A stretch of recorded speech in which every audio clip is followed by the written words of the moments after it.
میں نے بڑے ہیلے بہانوں سے یہ پوچھا تھا کہ مرنے والوں میں فوزیہ تو نہیں تھی، اور اس وقت بھی مریم کے شوہر کا نام اگر سنا تھا تو غیر اہم سمجھتے ہوئے نظر انداز کر دیا تھا۔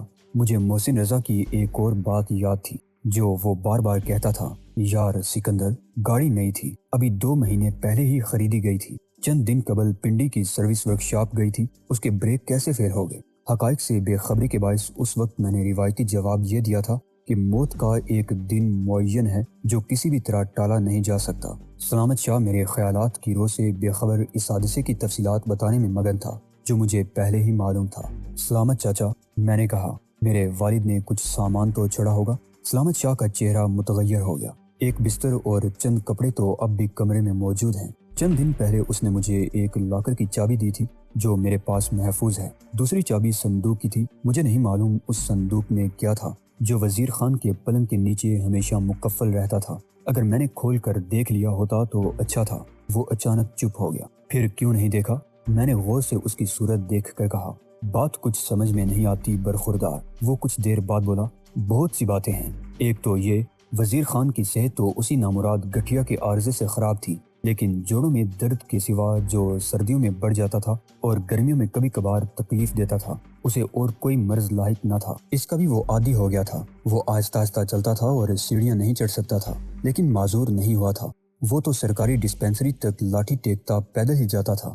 میری سمجھ میں نہیں آتا کہ رات کو وہ بلا چنگا سویا تھا، صبح کیوں مر گیا؟ مرنے والی کوئی بات تو نہ تھی۔ میں کچھ دیر اس انکشاف پر انگشتے بدندا بیٹھا رہا۔ میرے ذہن میں امکانات کے 1000 در واہ ہو گئے تھے جو سب شکوک و شبہات کے آسیب زدہ اندھے تہ خانوں میں اترتے تھے۔ چاچا سلامت، کیا یہ نہیں ہو سکتا کہ میرے ابا جی کی موت کے اسباب طبی نہ ہو، انہیں قتل کیا گیا ہو؟ سلامت شاہ بونجھ کر رہ گیا۔ قتل؟ یہ کیا کہہ رہے ہو برخوردار؟ اس نے گھبرا کے خوف زدہ لہجے میں کہا۔ ہاں قتل، میں پوسٹ مارٹم کروا سکتا ہوں، لاش دوبارہ قبر سے نکالی جا سکتی ہے۔ میں نے کہا، توبہ توبہ، استغفار۔ وہ دہشت زدہ ہو کے بولا، یہی سب کرنے آئے تھے تم ولایت سے کہ مرنے کے بعد بھی اس کو چین نہ ملے، اس کی لاش کی بے حرمتی ہو؟ خدا کا خوف کرو سکندر، میرا یہ مطلب ہرگز نہیں تھا۔ ڈاکٹر نے کہا تھا ہارٹ فیل ہو گیا۔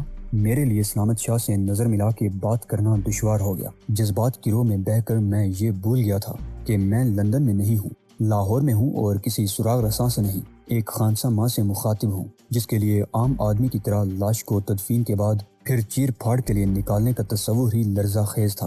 میرے شکوک برقرار تھے، مگر مصلحت کا تقاضا تھا کہ میں اپنے ولایت پلٹ ذہن کے قابل صد ملامت خیالوں پر شرمندگی کا اظہار کروں۔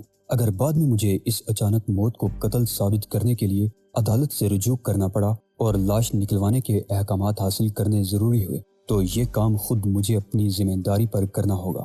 میں معافی چاہتا ہوں چاچا سلامت، صدمے سے میرا دماغ خراب ہو گیا ہے، خدا مجھے معاف کرے۔ میں نے کہا، تم اس صندوق کا ذکر کر رہے تھے؟ ہاں۔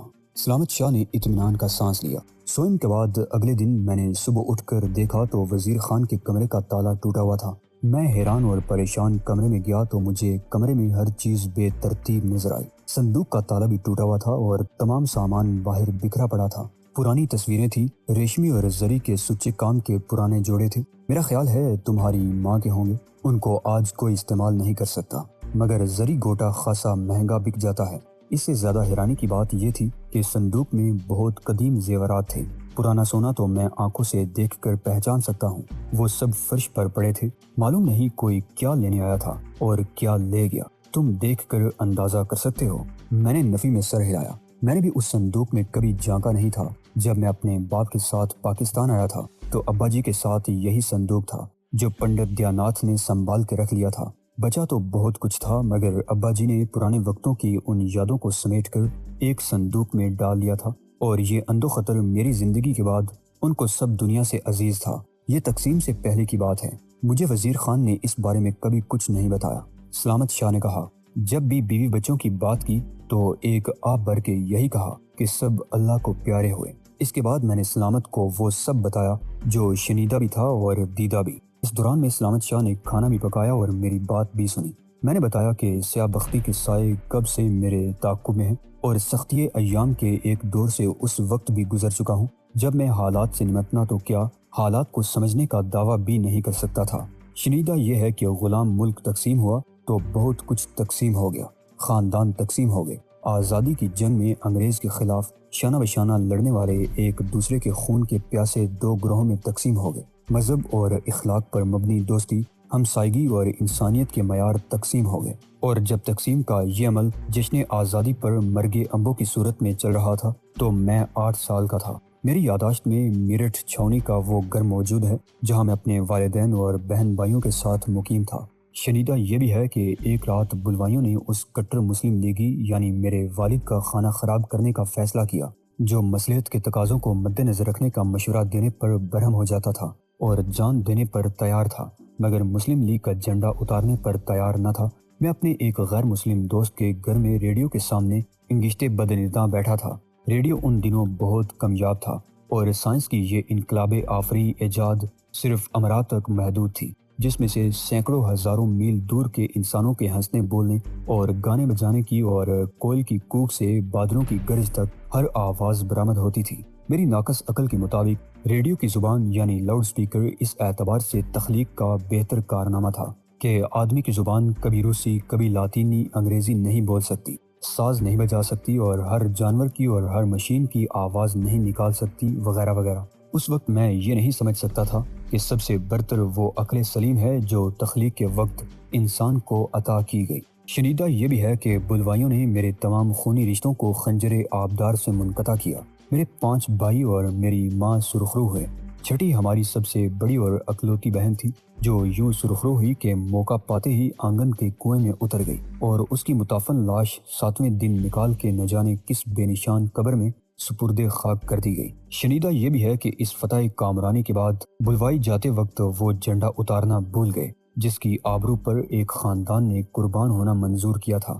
میرے والد اپنے بھائی سے ملنے دلی گئے تھے اور خبر یہ آئی تھی کہ دلی اسٹیشن پر وائسرائے کی ٹرین آنے سے پہلے بم پھٹا جس میں وہ ہلاک ہو گئے۔ اور شنیدہ یہ بھی ہے کہ اس قتل و غارت گری کو میرے دوست کے غیر مسلم باپ نے بچشم تر دیکھا اور گھر پہنچتے ہی مجھے اس کمرے میں سلا دیا گیا جہاں میرا دوست موہن اور اس کی بہن موہنی سوتے تھے۔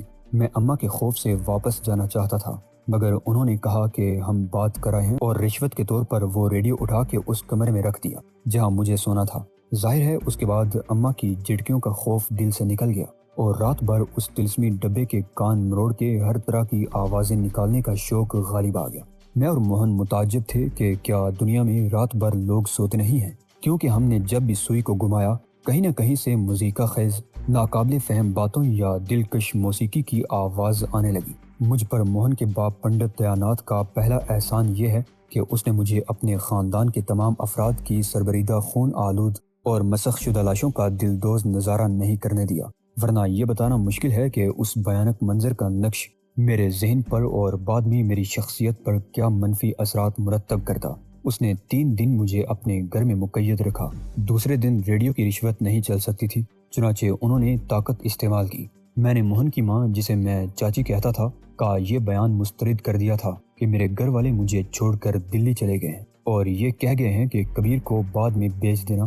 جب میں نے گلا پھاڑ کر رونا شروع کیا تو چاچا دیاناتھ نے میرے ایک چانٹا لگایا۔ میری آواز فوراً بند ہو گئی۔ وہ بڑے دمنگ قسم کے آدمی تھے، 6 فٹ قد، کسرتی بدن، لمبی لمبی مونچھیں، پولیس میں حوالدار تھے، اس لیے ان سے میں بہت ڈرتا تھا۔ اب اگر آواز بھی نکلی تو ہتھکڑی لگا کے حوالات میں بند کر دوں گا، انہوں نے گرج کر کہا۔ میری سٹی گم ہو گئی اور میں نے موہن اور موہنی کے ساتھ اور اس ریڈیو کے ساتھ 3 دن ایک کمرے میں گزارنے کو ترجیح دی۔ پنڈت دیاناتھ بڑے میٹر آف فیکٹ قسم کے انسان تھے۔ وہ سمجھتے تھے کہ جھوٹ زیادہ دن نہیں چلے گا اور خود ان کے لیے مجھے چھپائے رکھنا مشکل سے مشکل تر ہو جائے گا۔ تیسرے دن جب میں حالات سے عارضی سمجھوتا کیے خاصا مطمئن اور خوش تھا، انہوں نے مجھے اپنے پاس بٹھا کے بہت سی باتیں سمجھائیں، مثلاً یہ کہ میرے گھر والے دلی کیوں گئے ہیں، یہاں ان کے بہت سے دشمن پیدا ہو گئے تھے۔ انہوں نے کہا اگر وہ یہاں رہتے نا تو مارے جاتے۔ اس روز شام کے وقت وہ مجھے گھر کا مقفل دروازہ دکھا کے بھی لائے جہاں اب کچھ بھی نہیں تھا۔ دلی میں میرے چچا کا گھر ہے، میں نے کہا۔ ابا وہیں گئے ہیں؟ اچھا، انہوں نے خوش ہو کر کہا، پھر تو کوئی مسئلہ ہی نہیں رہا۔